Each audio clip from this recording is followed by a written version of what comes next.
ओम नमः शिवाय महारुद्राय हर हर महादेव शिव शंभो बाबा धवलेश्वराय वालालिंगाय नमः। दीपं यदि परं ब्रह्म दीपं यदि जनार्दनः दीपाहरत मे पापो पूजा दीप नमस्तुते। धवलेश्वराय वालालिंगाय नमो नमः। संसार सुखी रखंतु।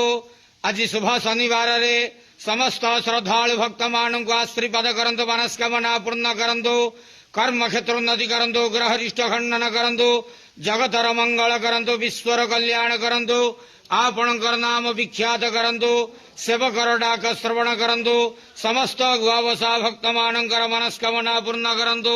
जो जो भक्त माने आपण पाखरे मानसिक रखिछंती तांक मानसिक पूर्ण करंतु।